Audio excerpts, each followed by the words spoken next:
नमस्कार किसान भाइयों, सुपर क्रॉप के इस यूट्यूब चैनल में आप सभी का स्वागत है। किसान भाइयों, आज की इस वीडियो के अंदर हम चर्चा करेंगे उखेड़े की समस्या के बारे में, क्योंकि ये समस्या हर एक किसान को कपास के खेतों के अंदर देखने को मिल रही है। कुछ किसान भाइयों की जो समस्या है उखेड़े की वो कम है, कुछ किसान भाइयों की जो समस्या है वो बहुत ज़्यादा है। तो आज की इस वीडियो के अंदर किसान भाइयों, मैं सबसे पहले तो आपको ये बताऊंगा कि आपको जो उखेड़ा आपके खेतों के अंदर आ रहा है उसकी पहचान कैसे करनी है। जो उखेड़ा आपके खेतों के अंदर आ रहा है उसके अंदर समस्या क्या है, तो उस समस्या के आधार पे किसान भाइयों आपको क्या है कि आपके खेतों के अंदर जो जो भी इलाज इसका है, जो भी इसकी मैनेजमेंट है, वो किसान भाइयों आपको करनी है। क्योंकि जब तक आपको पता नहीं होगा ना किसान भाइयों कि आपके खेतों के अंदर उखेड़ा आ क्यों रहा है, उसके पीछे की मुख्य वजह क्या है और ये उखेड़ा आता कैसे है, किस तरह की सिचुएशन है, तो ये ज़्यादा आपको देखने को मिलता है। वो सभी तमाम जो जानकारी है वो आज इस वीडियो के माध्यम से आपके साथ साझा करूंगा। तो इस वीडियो को आपको बिना स्किप किए हुए पूरा देखना है और मुझे उम्मीद है कि इस वीडियो के द्वारा आपको काफ़ी अच्छी जानकारी मिलेगी और उस जानकारी को आप प्राप्त करके अपने कपास के खेतों के अंदर अच्छे तरीके से जो कीड़े की जो समस्या आ रही है उसको आप मैनेज है वो कर पाओगे। तो किसान भाइयों, शुरू करते हैं आज की इस वीडियो को। तो किसान भाइयों, दो तरह के पौधे अभी आपको आपको देखने को मिल रहे हैं। एक के अंदर तो आप देखोगे कि जो ऊपर का भाग है ना, ये इतना इतना धीरे धीरे पौधा आपका मुरझा रहा है। पूरे अभी नीचे के पत्ते सही पड़े हैं इसमें, ये यहाँ से सही है, सब कुछ इधर सही है, इधर सही है, ठीक है। ये इस तरह की समस्या किसान भाइयों आपको देखने को मिल रही है और धीरे धीरे पौधा क्या है कि आपका सूख रहा है, ये नहीं कि एकदम से ही सूख रहा है। क्योंकि किसान भाइयों, खेड़े के बारे में सबसे पहले आपको बात बताना चाहूंगा कि दो तरह की दिक्कतें वो खेड़े के अंदर आती है। एक तो क्या है कि प्लांट आपका धीरे धीरे धीरे धीरे धीरे करके सूखता है, यानी पहले दिन आपको थोड़े से ऊपर के पत्ते मुरझाएंगे, फिर 5-7 दिन के अंदर आपका धीरे धीरे पौधा सूखता है। और दूसरा जो रीजन क्या होता है कि आपने जैसे ही पानी लगाया, पानी लगाने के तुरंत बाद, यानी मैं कह सकता हूँ भी आपने सुबह पानी लगाया यानी 8-9 बजे के आसपास, और अगर आपको 12-12:30 के आसपास आपके पौधे अगर मुरझा रहे हैं एकदम से, तो उस केस के अंदर तो पैराबेल्ट की समस्या है किसान भाई। उसके बारे में एक अलग से वीडियो बना दूंगा कि वो इन दोनों चीज़ों जो समस्या अभी दो फोटो आपको दिख रही है ना, इनसे वो हटके समस्या है, उसके बारे में एक अलग वीडियो डाल दूंगा।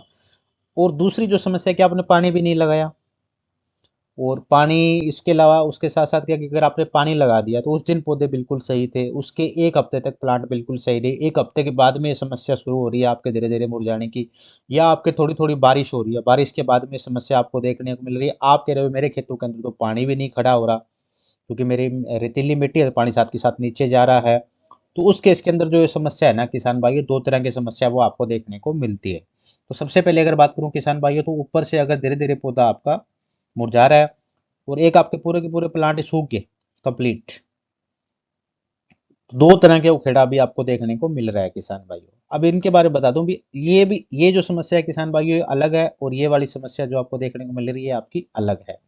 तो अब इनको पहले इनके बारे में बताता हूँ ये समस्या है कैसे। अब कारण जानते हैं किसान भाई उसके पीछे भी क्यों आई ये समस्या, आ क्यों रही है, इन्हीं दिनों आके क्यों दिखती है। पहले बहुत अच्छा होता है कॉटन, जैसे ये फ्लावरिंग का टाइम आता है जिस समय उसमें टिंडे फूल डोडी बनने होते हैं या फूल डोडी बन गए, उस समय ये समस्या क्यों आती है। तो उसके पहले अगर बात करूं किसान भाइयों फसल की एज, जब आपकी कपास की फसल 100 से लेकर 120 दिन की होती है ना, उस समय ये जो समस्या है वो सबसे ज्यादा आपको देखने को मिलती है। और इसी दौरान सबसे ज्यादा जो कपास का पौधा है वो इसकी चपेट में आता है। पहला मुख्य कारण तो ये, अगर 120 दिन क्रॉस कर गया उसमें उखेड़ा नहीं आया तो उसमें उखेड़ा नहीं आएगा। अगर 100, मैं कह सकता हूँ भी 100 से लेकर 120 दिन, 100 से पहले भी आपको उखेड़ा देखने को नहीं मिलेगा, और 120 दिन तक अगर आपने बचा लिया तो उसके बाद में उखेड़ा आपके खेतों के अंदर आने के चांसेस बहुत ही कम है। आएंगे कम केवल जब आपकी फसल 100 से लेकर 120 दिन की हो। तो अब आपको ये बड़ा बड़ा समझ में आ गया होगा। अभी अगली बार से जब भी आप ध्यान क्या रखना है कि आपको जब आपकी फसल 100 दिन 90 दिन की हो जाए ना, उससे लेकर 120 दिन यानी एक महीने पूरा ध्यान करना है क्रॉप के ऊपर। एक महीने अगर आप प्रॉपर तरीके से ध्यान रख के सही ढंग से ट्रीटमेंट करोगे तो उखेड़े को आप कंट्रोल कर पाओगे। उस एक महीने के अंदर आपसे कोई गड़बड़ होगी और आप सही ढंग से नियंत्रण नहीं कर पाए, तो फिर उसको रोक पाना कहीं ना कहीं किसान भाइयों आपके लिए मुश्किल है। तो एक कारण तो आपका ये हो। दूसरा कारण क्या होता है किसान भाइयों, दिन और रात का टेम्परेचर। होता क्या है कि जब हम अगस्त तक पहुंच जाते हैं, तो अगस्त के 15 अगस्त के बाद में दिन और रात के टेम्परेचर में थोड़ा सा हमें चेंज देखने को मिलता है। दिन का टेम्परेचर हमारा थोड़ा सा हाई रहने लग जाता है अगर बात करूं, और रात का टेम्परेचर लो रहने जाएगा। सितंबर की बात करूं तो सितंबर में भी यही सीन होता है, दिन का टेम्परेचर हमारा हाई होता है और रात का टेम्परेचर थोड़ा सा हमें डाउन देखने को मिलता है। यानी दिन गर्म और रात अगर ठंडी होगी तो भी ये समस्याएं आपको ज़्यादा देखने को मिलेगी किसान भाई, क्योंकि मिट्टी के अंदर जो टेम्परेचर है ना उसके अंदर चेंजेस हो रहे हैं। उससे पहले पहले अगर बात करो, दिन और रात एक जैसे गर्म ही रहते हैं तो बीमारियां कम।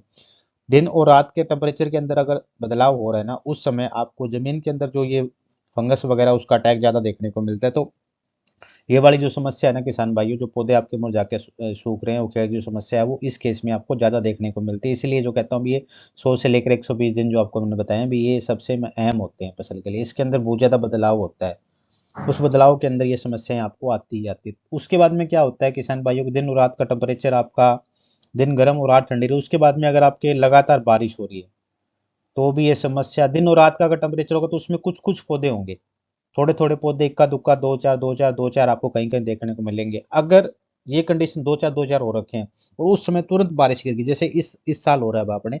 अदरवाइज क्या होता है कि हमारी जो बारिश है वो सावन के महीने में आती है, हमारा 15 अगस्त के बाद मौसम ऑलमोस्ट साफ हो जाता है, सितंबर एंड तक बिल्कुल साफ रहता है, अक्टूबर के आसपास फिर एक बार थोड़ा मोटा हमें बारिश के बार सामना करना पड़ जाता है। पर इस बार तो अभी आ रही है, तो खेड़े की समस्या लंबी खिंच गई इस बार पूरी की पूरी। तो ये जो किसान भाइयों समस्या है फिर क्या कि वो धीरे धीरे, ये बारिश है ना ये तो फैलाने का काम करती है, अभी आप कह सकते हैं भी आग में घी डालने का काम करती है, वो एकदम से पूरा फैलता है। तो इसी वजह से क्या कि इस बार उखेड़ा पहले आपके कुछ पौधों में था, जैसे बारिश आई पूरे के पूरे एरिया के अंदर फैल गया किसान भाइयों। फिर पानी की बात कर लेते हैं किसान भाइयों। जब आप पानी लगाते हैं पानी के बाद भी समस्या है, क्योंकि होता क्या, दोनों के अंदर पानी जा रहा है ना जमीन के अंदर, और पानी सबसे बड़ी मुख्य वजह है जो ये आपकी उगेड़े की समस्या है उसको आगे फैलाने के लिए। तो ना तो हम पानी रोक सकते और बारिश अपने कंट्रोल में, क्योंकि पानी भी इस समय फसल को महत्वपूर्ण, अगर इस समय आप पानी नहीं दोगे तो फिर आपको समस्याओं का सामना करना, फ्रूट नहीं आएगा अच्छे तरीके से। तो कहीं ना कहीं थोड़ा सा चैलेंज है किसान भाइयों, पर मैं आज आपको बता दूंगा बड़ा बड़ा इसको नियंत्रण आपको कैसे करना है। पर ये बातें समझना जरूरी, कोई नहीं बताएगा किसान भाइयों। हर आदमी जिससे भी आप पूछोगे वो केवल आपको दवाइयां बताएगा, भाई साहब किसी कंपनी के पास जाओगे तो वो अपनी बता देगा, दूसरे के पास जाओगे अपनी, कोई आपको निश्चित हल नहीं बताता। अभी कुछ चीजें, हर चीज दवाई से नहीं हल होती किसान भाइयों। कुछ चीज़ें जनरल चीज़ें होती हैं जो उनको अपने को ध्यान में रखना होता है, उस तरह की सिचुएशन मिले उस समय तुरंत हमें डिसीजन लेना पड़ता है, तभी हम नियंत्रण कर पाएंगे। खाली ये नहीं कि दवाई ले आए और खेत में डाल दी उससे सब कुछ सही हो जाएगा, कभी भी नहीं हो सकता किसान भाई वैसा।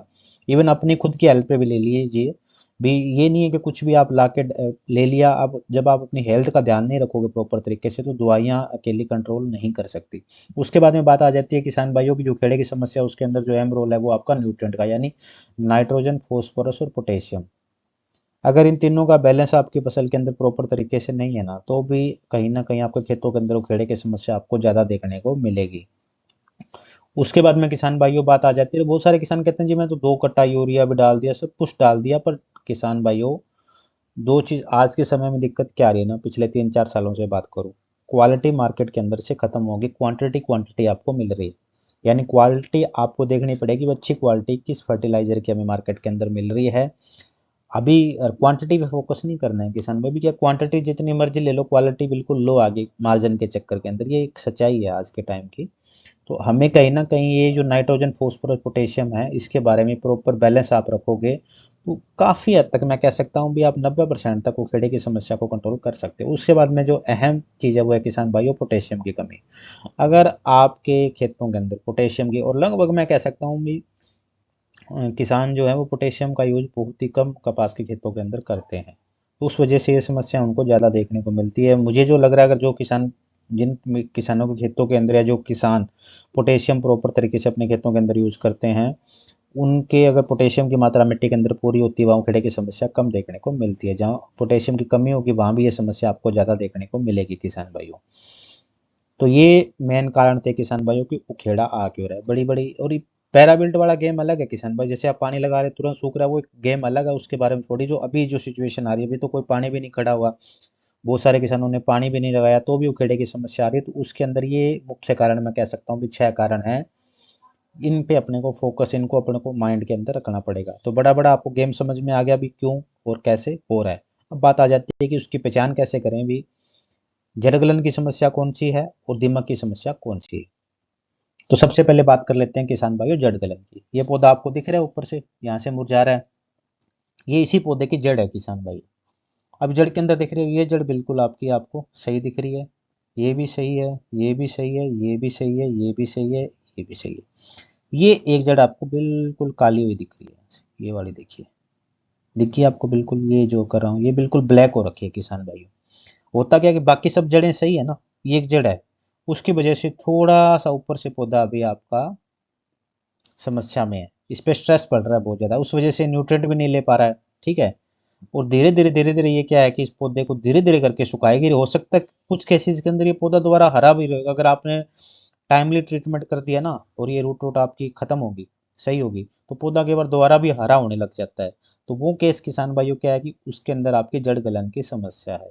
तो जड़ गलन के अंदर एक सीधा साधारण सी चीज, आपको जब पौधे को उखाड़ के लेकर जड़ अगर आपको काली हुई दिख जाए ना, साफ दिख रही है आपको बिल्कुल बोरी है, इसको जब आप धोगे ना बाहर लाके, खाड़ में आपके पानी चल रहा है उसके अंदर आप धो लेना, तो ये साफ दिख रही है आपको, ये देखो पूरी पूरी पूरी दिख रही है, बिल्कुल सही है। और ये सिर्फ एक जड़ ऐसी है जो आपको इसकी काली दिख रही है इतनी की, तो इसके अंदर जड़ गलन की समस्या है।